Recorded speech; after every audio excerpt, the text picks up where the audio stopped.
माने पहला राम पुरुषोत्तम दशरथ के लड़का। अच्छा। दूसरा परशुराम जी टांगी फेंक भगने तो सीता जी के बियाह में आके सोना के धस गए। तीसरा पारस राम नेपाल में बने पशुपतिनाथ के मंदिर। भाई के नाम हुलसी और लड़का के नाम तुलसी। तुलसी जो लिख दे तो गावे लागल आदमी।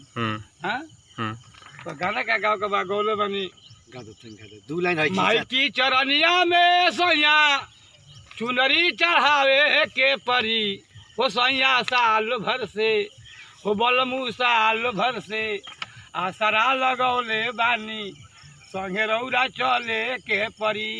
का कहती है मौगी छुट्टी लेके आई सैया जाई बिना अकेले जिंदगी की रहिया में बन जाई मौसम हमनी के चलल जाई तो होई परमोसन।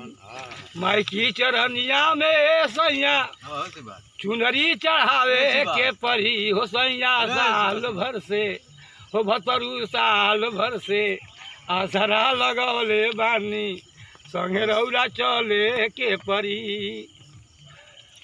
छुट्टी लेके आई सैया जाई बिना अकेले जिंदगी की रहिया में बन जाई मौसम हमनी के चलल जाई तो होई परमोसन।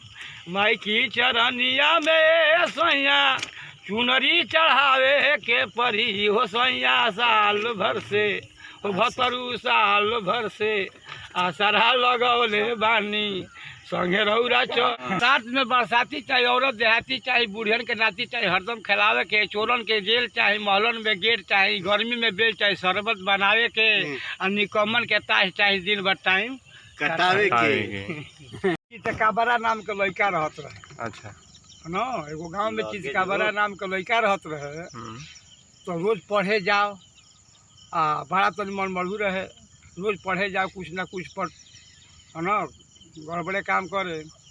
तो एक दिन डिप्टी साहब आवे के रहने तो मास्टर साहब कहने कि कल पढ़े मत ये कल डिप्टी साहब आई हैं मत ये पढ़े। कहलो ठीक बा। बिहान भइल तो लड़का गए से सब पढ़े। अब वो गाँव में बैठल बैठल कर सब लड़का गए से पढ़े। मास्टर साहब मना कैले माने कि पढ़े मत ये का बात ही है डिप्टी साहब आई हैं हम ना देखब का डिप्टी साहब यानी के रोज एगो दुगो आते रह है ना डिप्टी साहब ते बाड़े बगलवा में तो फरियावन को तो अब वो गई लड़का दौड़ल चीज का बड़ा तो सब लड़का बैठल रहा तो पीछे बैठ गई।